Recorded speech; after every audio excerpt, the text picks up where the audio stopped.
Assalamualaikum warahmatullahi wabarakatuh. Kali ini kita akan bahas sistem gerak tumbuhan.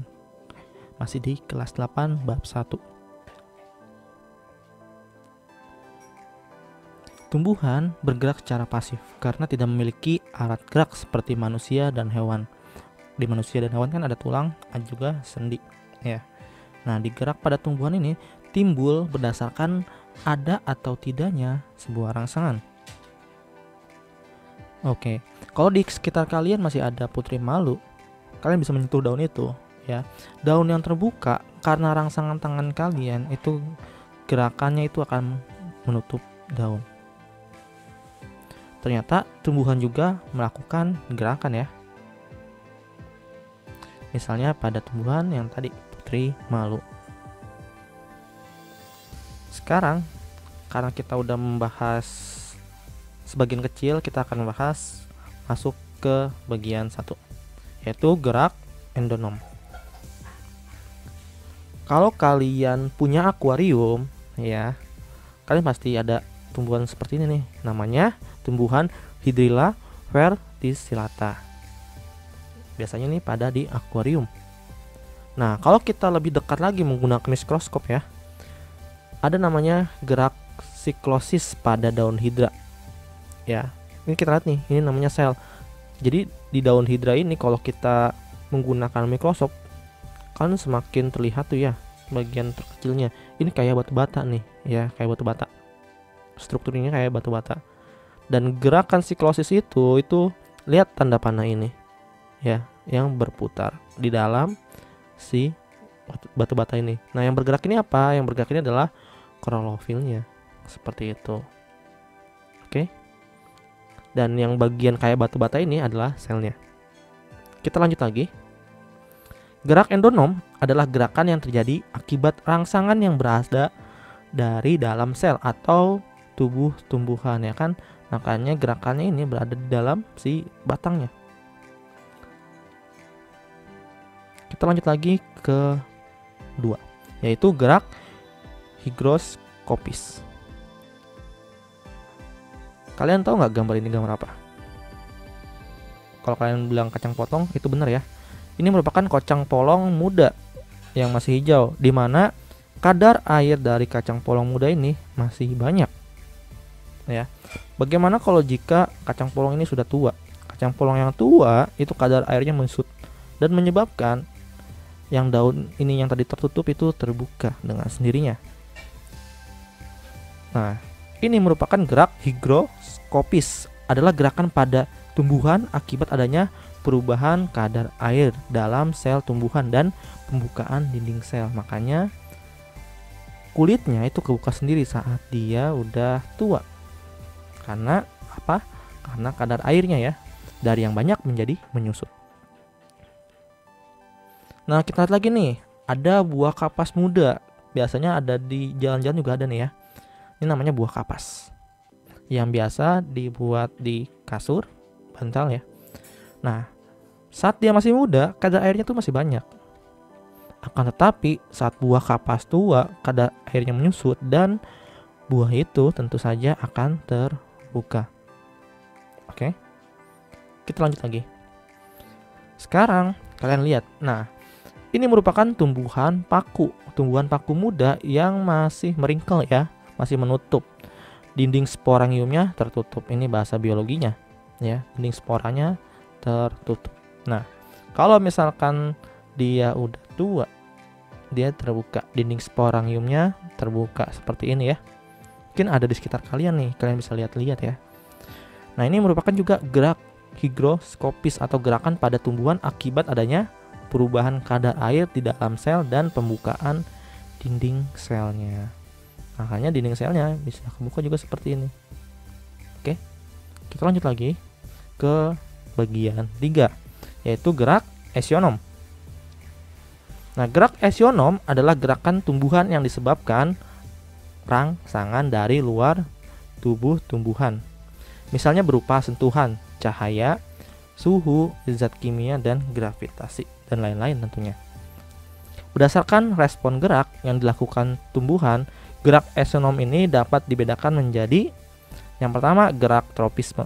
yang kedua gerak taksis, dan yang terakhir adalah gerak nasti. Kita pertama-tama akan bahas gerak tropisme dulu. Oke. Gerak tropisme adalah gerakan tumbuhan yang arah geraknya dipengaruhi oleh datangnya rangsangan dari luar.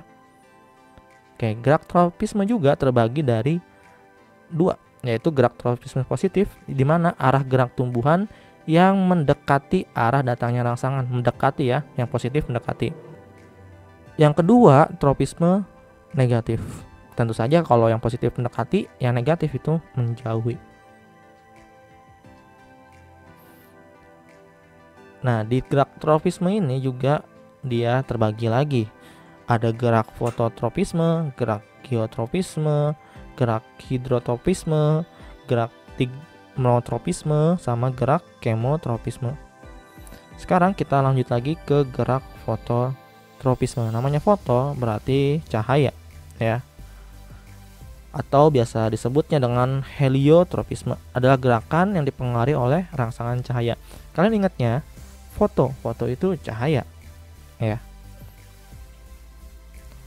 Sama seperti tadi, fototropisme ini ada yang positif dan juga ada yang negatif. Yang positif itu mendekati sumber cahaya. Nah, biasanya tumbuhan yang mendekati cahaya matahari itu seperti bunga matahari. Kalian lihat, kelopak bunga matahari itu selalu menghadap ke mataharinya. Kita lanjut lagi. Fototropisme negatif adalah gerakan tumbuhan yang arah tumbuhnya menjauhi sumber cahaya. Nah, ini bisa jadi tugas kalian nih. Coba cari sama kalian ya. Fototropisme negatif yang menjauhi cahaya itu apa? Akar biasanya menunjukkan fototropisme negatif. Walaupun nantinya ada gravitropisme yang memainkan peran penting yang lebih besar dalam perilaku akar dan pertumbuhan. Nanti kita akan bahas ya, gravitropisme atau geotropisme. Dan ini adalah videonya untuk gerakan fototropisme. Oke, kita lanjut lagi ya ke gerakan geotropisme. Nah, gerakan geotropisme ini atau bisa disebut gravitropisme adalah gerakan tumbuhan yang dipengaruhi gravitasinya. Oke, geotropisme itu ada dua. Geotropisme positif adalah gerakan akar menuju ke pusat bumi. Jadi akarnya menuju pusat bumi, yang berarti akarnya itu ke bawah. Nah, geotropisme negatif berarti gerakan batangnya menjauhi pusat bumi. Coba kalian lihat video ini. Ini merupakan gerakan geotropisme ya. Oke, kita lanjut lagi ya. Gerak hidrotropisme. Nah, gerak hidrotropisme ini adalah pertumbuhan akar menuju sumber air. Oke, kalian bisa melihat pada cuplikan video ini untuk mengetahui gimana sih hidrotropisme ini dan apa sih maksudnya hidro itu ya. Hidrotropisme ini pada semua tumbuhan, tentu saja ya. Air itu merupakan kebutuhan bagi makhluk hidup, entah itu hewan, manusia, bahkan tumbuhan. Sekarang gerak tigromotropisme. Nah, gerak tigromotropisme ini merupakan gerakan melitnya sulur tumbuhan pada tempat rambatnya. Berarti apa? Kalau kalian melihat pohon anggur, itu kan selalu berada di atas kayak pagar ya. Ada yang pagar, adapun yang kayu gitu ya. Dia selalu merambat. Nah, anggur, ubi jalar, dan melon itu termasuk gerak tigromotropisme ya. Nah, kalian bisa lihat gambarnya seperti ini ya. Oke, kita lanjut lagi. Sekarang gerak taksis. Nah, gerak taksis adalah gerakan pindah tempat seluruh bagian tumbuhan yang arahnya dipengaruhi oleh sumber rangsangan. Gerak taksis biasanya dilakukan oleh organisme bersel satu. Gerak taksis itu terbagi menjadi dua, yaitu fototaksis dan kemotaksis. Kita lanjut lagi. Fototaksis merupakan gerakan taksis yang disebabkan rangsangan cahaya. Oke. Nah, ini namanya Euglena viridis akan bergerak mendekati sumber cahaya matahari. Namun, jika intensitasnya cahayanya terlalu tinggi, maka si Euglena viridis ini akan berusaha menghindarinya. Dan seperti inilah si Euglena viridis. Ya, dimana flagella ini alat bergeraknya nih. ya, yang seperti ini. Yang ini adalah reseptor cahaya. Oke, kita lanjut lagi, kemotaksis. Kemotaksis merupakan gerak taksis yang disebabkan rangsangan zat kimia, seperti gerakan sel spermatozoid menuju sel telur. Gambarnya seperti ini ya. Dari awalnya dia sel sperma seperti ini, dia masuk ke poligren sampai ke dalam, sampai ke nukleus. Dan dia nantinya akan bertemu seperti ini ya. Ini di dalamnya nih ada zigot, ada endosperm nukleus, dan terjadilah dia ke sini nih ya, ke menjadi embrio. Setelah menjadi embrio, barulah dia menjadi si tumbuhan. Awalnya kecil seperti ini nih ya, yang kecil masuk sini, dia masuk ke endosperm, ke zigot, langsung saja ke menjadi embrio. Atau nih biji ya, sit ini biji. Seperti itu. Sekarang ke gerak nasti. Gerak nasti yaitu gerak anggota tubuh yang arahnya tidak bergantung pada arah datangnya rangsangan.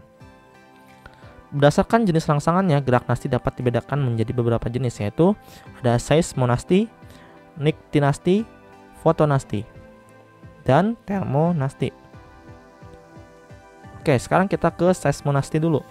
Seismonasti adalah gerakan nasti tumbuhan yang dipengaruhi oleh getaran atau sentuhan. Kita akan lihat contohnya. Ini merupakan tumbuhan putri malu. Kalau kita pegang dan tentu itu akan menjadi gerakan menutup pada daun putri malu tadi ya, yang di awal-awal kita udah bahas. Kalau disentuh dia akan menutup, berarti dia termasuk seismonasti. Ini contohnya ya.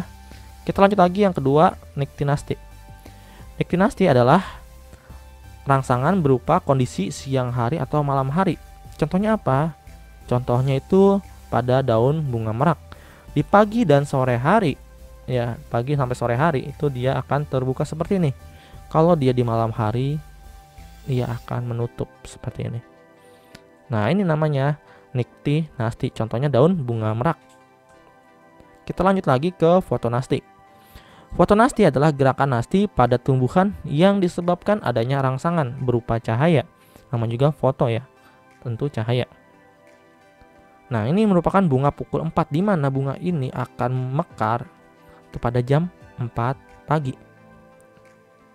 Oke, kita lanjut lagi yang terakhir yaitu termonasti. Ini contohnya ya, fotonasti itu Mirabilis jalapa. Kita lanjut ke termonasti. Termonasti adalah gerakan nasti tumbuhan yang dipengaruhi oleh rangsangan yang berupa suhu.